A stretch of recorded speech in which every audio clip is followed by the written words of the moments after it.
guys and welcome back to the YouTube channel of Legal Age After College. IBPS SO का law calendar already आ चुका है, examination scheduled है अगस्त में।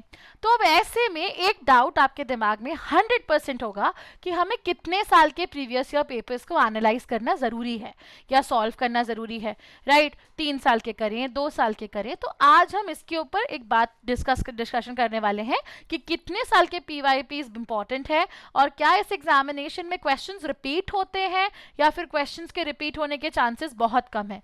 तो जल्दी से जाओ, चैनल को सब्सक्राइब करो अभी तक नहीं किया है तो, और सारे IBPS SO लॉ ऑफिसर के एस्पिरेंट्स के साथ वीडियो को शेयर कर देना टू एंश्योर कि उन्हें ये इंफॉर्मेशन मिल जाए, राइट?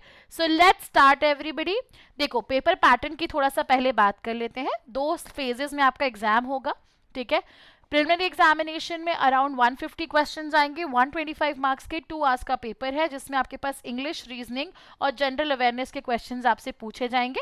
मेंस एग्जामिनेशन के अंदर हमारे पास 60 क्वेश्चंस फॉर 65 मार्क्स, 60 मार्क्स है and you have a minute for tenure of 45 minutes. तो नेचुरल सी बात है कि हमें टाइम मैनेजमेंट, पढ़ाई तो करनी ही है, पढ़ाई के साथ साथ आप देख सकते हो कि टाइम मैनेजमेंट भी बहुत इंपॉर्टेंट है, क्योंकि आपके पास मोटा मोटा 1 मिनट से भी कम है एक एक क्वेश्चन को सॉल्व करने के लिए, राइट? तो ऐसे में अच्छी टाइम मैनेजमेंट स्ट्रैटेजी होना भी बहुत ज़रूरी होता है, राइट? अब हम बात करते हैं आज के टॉपिक पे, हमें कितने साल के पेपर्स करना ज़रूरी है। देखो, एडवाइजेबल ये होता है कि जब भी आप किसी एग्जाम की तैयारी की शुरुआत करें, आप सबसे पहली स्टेप ले प्रीवियस ईयर पेपर्स को एनालाइज करने में।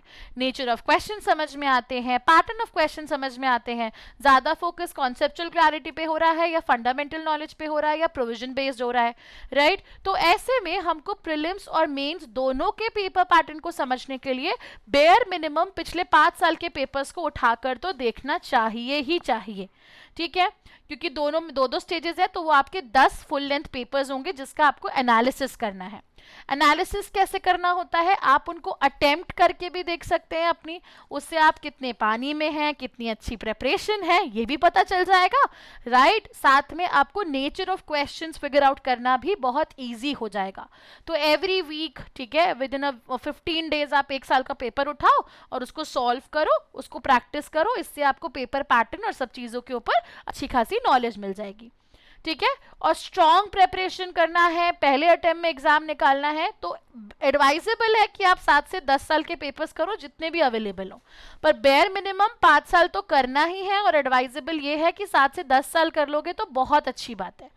लेकिन साफ सिर्फ क्या प्रीवियस ईयर पेपर करके काम हो जाएगा? तो नहीं भाई, साथ में मॉक टेस्ट भी करने ज़रूरी है, राइट? इट्स वेरी इंपॉर्टेंट कि हम प्रीवियस ईयर पेपर्स तो एनालाइज करें, उसको सॉल्व करें ही करें, साथ में हमें मॉक टेस्ट भी अटेम्प्ट करना बहुत ज़रूरी है, सो दैट हमारी क्वेश्चन प्रैक्टिस भी बहुत अच्छे से हो, राइट? अब PYP को स्ट्रैटेजिकली यूज कैसे किया जाता है, कैसे ये इंश्योर करें कि हम PYP से मैक्सिमम चीजें निकाल सकें फॉर आवर एग्जामिनेशन। सबसे पहले राउंड में पिछले 5 साल के पेपर्स उठाओ, उनको सॉल्व करो। देखना is not analysis of the previous year papers, everyone. Solve करो, उससे पैटर्न समझ में आएगा।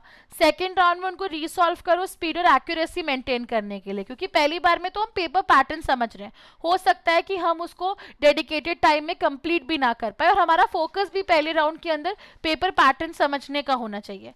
सेकेंड राउंड में हम स्पीड एंड एक्यूरेसी टेस्ट करने के लिए उसको रीसॉल्व करेंगे, एंड थर्ड राउंड में हमें टॉपिक रेपिटेशन के पर्पस के लिए उसको एनालाइज करना बहुत जरूरी होता है। तो this is how you should use previous year question paper strategically to understand the paper pattern and analyze the same, right? Then what are the benefits of solving PYP, everyone? PYP solve करने से हमें paper pattern और marking scheme समझ में आती है, हमें समझ में आता है कि कितने टॉपिक्स बार बार रिपीट हो रहे हैं, क्योंकि ऐसे एग्जामिनेशंस में रिपीट का रेशो बहुत हाई होता है। टॉपिक्स, क्वेश्चंस रिपीट नहीं हो सकते बट टॉपिक्स रेपिटेटिव ही होते हैं हर लॉ सब्जेक्ट में से, प्लस आपका QREG वाले पैटर्न के अंदर से भी आप एटलीस्ट टॉपिक्स बहुत इजीली PYP को एनालाइज करके फिगर आउट कर सकते हो, जो बहुत इंपॉर्टेंट है। इनफैक्ट जब हम भी अपने स्टूडेंट्स को प्रिपेयर करते हैं फॉर द एग्जामिनेशन, तो हम उन्हें पहली एडवाइस यही देते हैं कि जाके पहले PYP देखो, एग्जाम पैटर्न को समझो, एग्जाम के नेचर को समझो, तभी जाके हम उसकी अच्छी प्रिपरेशन स्ट्रैटेजी बना सकते हैं, राइट? PYP सॉल्व करके प्रॉपरली टाइम बाउंड फॉर्मेट में अटेम्प्ट करके हम ये भी फिगर आउट कर सकते हैं कि हम टाइम मैनेज कर पा रहे हैं कि नहीं, क्योंकि इस एग्जामिनेशन का स्ट्रक्चर ऐसा है कि टाइम मैनेजमेंट करना बहुत जरूरी है, अदरवाइज आप पूरा पेपर ही नहीं पढ़ पाओगे, राइट? तो टाइम मैनेजमेंट और एक्यूरेसी दोनों के लिए ही पीवाईपी करना, पीवाईपी का एनालिसिस करना सुपर डुपर इंपॉर्टेंट है। And PYP will help you to understand कि ये सब चीजें आप अपनी जर्नी में, आप अपने स्केड्यूल में कैसे इनकॉर्पोरेट कर सकते हो, right? Now if you are figuring out कि आपको पीवाईपीस कहां से मिलेंगे, मॉक टेस्ट कहां से मिलेंगे, तो my suggestion to you would be एक बार टॉप रैंकर्स के पोर्टल पे जाइए, यहाँ पे आप ऑनलाइन कोर्सेज पे क्लिक करेंगे, लॉ पीजी पे क्लिक करेंगे everybody, so you will get our specific IBPS SO पे हमको क्लिक करना है। गवर्नमेंट लॉ ऑफिसर का बैच हमारा आज से लॉन्च हुआ है, कॉम्प्रिहेंसिव बैच है। यहाँ पे आपके पास IBPS SO के तो पेपर्स अवेलेबल हैं ही, मॉक टेस्ट अवेलेबल है, साथ में ये सारी comprehensive government law officer examinations को भी कवर करता है।